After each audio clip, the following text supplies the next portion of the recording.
Zhongli vous intéresse ou alors vous l'avez déjà invoqué, vous voulez savoir comment bien le jouer et bien l'équiper, alors cette vidéo est faite pour vous. Zhongli est un détenteur d'un œil divin géo, même si c'est un archon et qu'il en a pas besoin, il utilise une lance pour pétrifier les fesses de ses ennemis et protéger ses alliés accessoirement.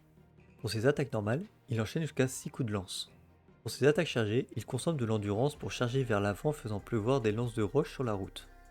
Pour sa compétence élémentaire, Dominus Lapidis, pour son appui simple, Zhongli matérialise un pilier rocheux qu'on peut escalader et c'est un peu chiant des fois. Pour son appui long, Zhongli fait exploser l'élément géo contenu dans les environs, entraînant les effets suivants. Un pilier rocheux écré, un bouclier de jade capable d'absorber une quantité de dégâts proportionnelle au PV max de Zhongli généré, inflige des dégâts géo de zone, absorbe l'élément géo des cibles proches affectées par l'élément géo. Cet effet n'inflige pas de dégâts, je sais pas à quoi ça sert. Le pilier rocheux, qu'est-ce qu'il fait? Un pilier inflige des dégâts géo de zone lorsqu'elle est matérialisée. Le pilier entre en résonance avec les autres constructions géo présentes à proximité. L'amas rocheux libère l'écho de la pierre originelle de façon intermittente, infligeant des dégâts géo aux ennemis proches. Le pilier est une construction géo qui bloque les attaques et peut être escaladé. Et en plein combat aussi. Il ne peut exister qu'un seul pilier à la fois, en dehors d'une certaine constellation dont je ne vais pas en parler. Mais que fait donc le bouclier de jade? Le bouclier de jade est efficace à 150% contre les dégâts élémentaires et physiques. Lorsqu'un bouclier de jade protège un personnage, la résistance élémentaire et physique des ennemis proches sont réduites de 20%. Pour son déchaînement élémentaire chute de météore, Zhongli fait tomber dessus un gigantesque météore comparable à celui qui a tué Dinosaur, infligeant d'importants dégâts géo à impact et pétrifie les ennemis, ce qui les immobilise plutôt longtemps. Au niveau de ses passifs, onde résonante. Chaque attaque touchant le bouclier de jade génère les effets suivants. Augmente la force du bouclier de 5%, cet effet peut être cumulé jusqu'à 5 fois maximum et dure jusqu'à la fin du bouclier. Le deuxième passif, domination de la terre, augmente les dégâts infligés par les attaques de Zhongli cités ci-dessus en fonction de ses PV max.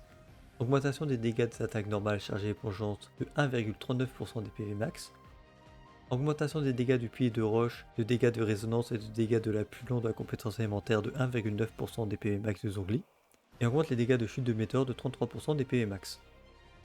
Au niveau de ces constellations, comme nous ne sommes pas Morax qui possède une infinité d'argent, alors on va pas s'intéresser à ça parce qu'on n'a pas un SMIC à mettre dans le jeu, merde. Alors au niveau de son équipement, on peut jouer de deux manières différentes, soit en tant que shield bot où il servira que pour mettre un bouclier, ou en tant que sub DPS qui apportera un peu de dégâts avec son déchaînement et avec ses piliers. On va partir sur sa manière de jouer la plus classique, on va dire, c'est le shield bot. En gros, au niveau de ses armes, vous aurez besoin du bâton de Oma, qui sera joué en support principalement pour son bonus de PV, bon, le reste n'est utile que pour sa version DPS. La lance de Favonius, cette arme augmentera pas la force du bouclier mais elle permettra de fournir beaucoup d'énergie dans l'équipe. Il nécessite au moins 40% de taux critique afin de déclencher régulièrement la capacité passive. La Pampinoire, elle augmente fortement les PV pour une 3 étoiles, augmentant ainsi la force du bouclier. L'option la plus abordable et la plus simple pour une version du support. Le perceur prismatique, c'est l'arme signature de Zhongli qui augmentera directement la force du bouclier, mais ne fournira pas d'autres fonctions utiles pour le rôle de soutien. Et la récompense légitime, si vous arrivez à vous soigner, alors le gain d'énergie peut être intéressant, mais généralement Zhongli n'est pas joué avec un soigneur puisqu'au bouclier fait déjà le travail. Pour ces artefacts, nous avons la ténacité du millilitre, c'est un bon choix pour un bouclier très solide, cependant il n'est pas toujours possible de maintenir le passif car le pilier peut se faire casser par un boss, ou les ennemis peuvent quitter la zone d'effet de la compétence élémentaire. Et ouais. Le set Roche Ancienne améliore considérablement les équipes dans lesquelles les principaux dégâts proviennent d'un élément, par exemple les teams Hypercarry mono-élément, ce genre de team que je vois pas souvent mais qui existe. Le set Souvenir de forêt, et oui, recommandé lors de l'utilisation de Zhongli dans les équipes d'Endro pour réduire la résistance ennemie aux dégâts d'Endro. Comme ça vous pouvez équiper les autres personnages d'Endro avec un autre set pour qu'ils fassent plus de dégâts. Le set Instructeur, c'est un set 4 étoiles qui peut être utilisé dans les compositions d'équipe basées sur réaction d'évaporation de fonte pour augmenter la maîtrise élémentaire du principal DPS. Ça marche aussi sur les teams d'Endro. Au niveau des stats allumettes en tant que soutien, c'est pas compliqué. Pour la fleur et la plume, en stats secondaires, vous rechercherez du PV%, du PV flat, de la recharge d'énergie. Pour le sablier, la coupe et le diadème, en stats principal, vous rechercherez du PV%, et en stats secondaires, du PV flat, de la recharge d'énergie. Petite spécificité si vous jouez avec la lance de Favonius, pour le diadème, vous pouvez avoir en stat principal du taux critique, et pour les stats secondaires des autres artefacts du taux critique aussi, afin d'avoir les 40% minimum de taux critique afin de bénéficier de l'effet correctement. Bien, maintenant si vous voulez jouer Zhongli en tant que sub DPS qui pourra faire des dégâts avec son déchaînement et un peu avec son pilier, Nous avons comme meilleure arme le bâton de Homa. Malgré le fait qu'on Zhongli ne sera pas en mesure de réaliser pleinement la capacité passive de l'arme, les buffs disponibles seront suffisants pour infliger des dégâts décents avec l'ultime et augmenter la force du bouclier. Pour ces armes 5 étoiles, nous avons la lance de Jadele. L'arme aidera à équilibrer les stats critiques, mais l'effet de la lance ne peut pas être déclenché par un personnage inactif, donc pour obtenir tous les stacks de passif, vous devrez attaquer avec Zhongli, ce qui n'est pas toujours pratique. La berge de la voûte d'Azur augmente le taux critique et donne beaucoup d'attaques. La lance donne exactement autant de récupération d'énergie que Zhongli a besoin pour le temps de recharge du déchaînement. Il n'est donc pas nécessaire de rechercher ces statistiques dans les artefacts. Le perceur prismatique. Bien que cette arme soit considérée comme l'arme de signature du Zong, elle fonctionne moins bien que d'autres armes 5 étoiles en raison du manque de critique. Vous pouvez l'utiliser si vous l'avez sur votre compte, mais il n'est pas nécessaire de l'obtenir. L'étouffeur des calamités donne beaucoup d'attaques et un bonus aux dégâts élémentaires. Dans les artefacts, vous chercherez autant de critiques que possible afin de trouver un équilibre. La lumière du faucheur. La recharge d'énergie qu'elle fournit est utile, mais c'est tout. Le bâton des sables écarlates. Normalement, le Zong ne sera pas joué avec de maîtrise élémentaire, donc vous oubliez le passif. Néanmoins, les 44,1% de taux critique justifient complètement le choix de cette arme. Pour ces options 4 étoiles, nous avons le Sion de la victoire, qui est idéal pour équilibrer sa critique et augmenter un peu l'attaque. L'aileron de brise-vague, option pour maximiser la puissance du déchaînement, il se montrera plus performant dans des équipes où les personnages ont un déchaînement élémentaire coûteux. Plus elle possède de raffinement, mieux elle sera. La lance des millilitres convient aux équipes avec des personnages de Liyue, même si cette condition n'est pas toujours facile à remplir. La lance de roche noire. Le dégât critique est une statistique précieuse, ainsi cela peut valoir la peine d'être acheté si vous avez absolument rien d'autre à lui mettre. Et en free-to-play, nous avons la prise. Ses performances par rapport aux armes non recharge d'énergie sont meilleures lorsque les exigences en recharge d'énergie sont élevées. Cependant, il s'agit d'une arme très contestée qui serait mieux utilisée sur d'autres unités telles que Raiden ou Xiangling par exemple.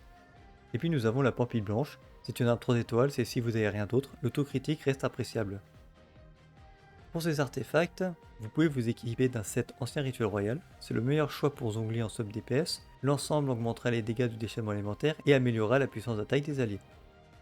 Sinon le set emblème du dessin brisé, ce set devance les autres ensembles pour les dégâts personnels de Zhongli dans les situations où Zhongli possède un montant de recharge d'énergie élevé.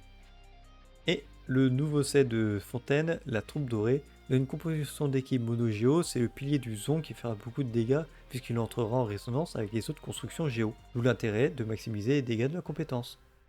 Ou alors vous pouvez faire un mix de sets 2 pièces géo, 2 pièces attaque pour cent, 2 rituels et 2 emblèmes. Toutes les combinaisons des 2 pièces fonctionnera de manière assez similaire les unes aux autres et dépendra des sous-statistiques de chaque pièce. Donc, par exemple si vous manquez de la recharge d'énergie, partez sur un mix avec 2 pièces emblèmes et après prenez ce que vous voulez.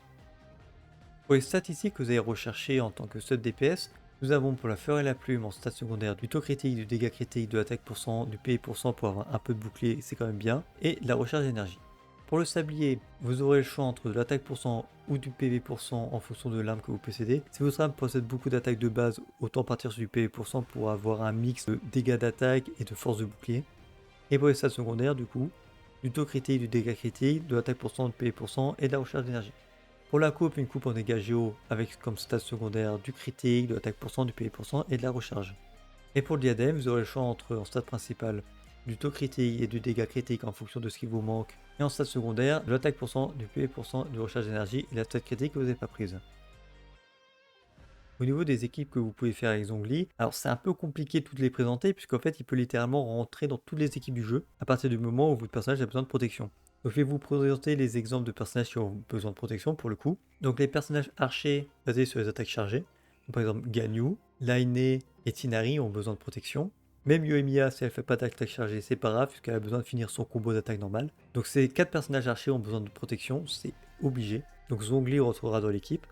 Qu'importe le style de jeu que vous jouez avec le personnage, vous aurez forcément Zhongli de l'équipe. Comme il est Géo, il ne va pas interagir avec les autres éléments de la team. Sinon, les personnages qui ont besoin de protection, nous avons Utao, qui perd des PV en faisant sa compétence élémentaire et qui est assez sensible à l'interruption. Xiao aussi perd des PV quand il est en déchaînement élémentaire, donc il faut éviter de ramasser des coups pendant qu'il est en déchaînement. Nomade, qui lui est une feuille de papier mâché et qui s'envole au moindre coup qu'il prend dans la gueule, donc la protection sera pas de refus. Et Eclipse, c'est à peu près la même merde. Donc voici à peu près les personnages qui ont besoin d'un gros bouclier, mais globalement, Zhongli rentre dans quasiment toutes les compositions d'équipe, ce qui le rend extrêmement compliqué à présenter au cas par cas. Et en parlant de cas par cas, nous avons la team Mono Géo, où cette fois-ci, le Zong aura une autre fonction, autre que faire des gros dégâts avec son déchaînement élémentaire ou son bouclier. Puisque dans une team Mono Géo, surtout si vous partez sur un archétype du genre Ito, le voyageur Géo et Albedo, Ou dans ce cas-là, le poulier de Zhongli pourrait réagir avec les constructions d'Albedo et du Voyageur, et du coup faire des dégâts en AoE sur quasiment tous les ennemis. Même si ça demande quelques conditions particulières, à partir du moment où nous avons une construction géo, le pilier de Zhongli pourra rentrer en résonance et du coup ça pourra rendre la team assez intéressante. Sinon pour le personnage DPS dans la team mono géo, vous avez Ito, Noël ou Nigwang qui font bien l'affaire. Et pour les autres personnages géo qui seront sub DPS, si vous avez le voyageur géo et Albedo, c'est très bien. Mais si vous les avez pas, et ben Yunjin et Goro pourront faire l'affaire. Au niveau de son apparence, il est stylé. C'est un archon, c'est normal. Tous les archons sont stylés. Venti, on pense à toi un peu. Globalement, on m'avait vendu du rêve en disant que Zhongli sub DPS ça serait vachement efficace et tout ça. Si votre équipe n'est pas très bien stuffée, et ben c'est le cas. Si vous faites un critique sur le déchaînement alimentaire, c'est rigolo. Néanmoins, si vous avez une équipe bien construite avec des bonnes statistiques, et si vous ne faites pas un critique sur le déchaînement alimentaire, alors vous perdez du DPS, puisque l'animation est très longue. Et c'est con de perdre du DPS alors que vous êtes censé faire une énorme explosion, mais bon. Donc, si vous avez des bonnes stats et que votre onglet crit souvent et fait extrêmement mal, alors le jeu en sub DPS ça peut être rigolo. Néanmoins, plus ça va, plus je joue en tant que gros bouclier, sac à PV, et puis voilà. Chacun son style. Enfin, le Zong il fait le café dans les deux styles de jeu. C'est un très bon ajout dans le compte, ça apporte un confort qui n'est pas négligeable. Je crois que mon compte a vraiment été boosté par l'arrivée du Zong où j'ai pu vraiment avancer dans le jeu plus sereinement. Au début c'était dur, maintenant je m'en passe un peu plus, mais au début du jeu je pense que Zhongli est très intéressant à voir. Donc invoquez-le parce qu'il est bon pour commencer le jeu. Et si vous avez déjà commencé le jeu depuis longtemps, eh ben invoquez-le quand même puisqu'il a un énorme bouclier. Et ouais.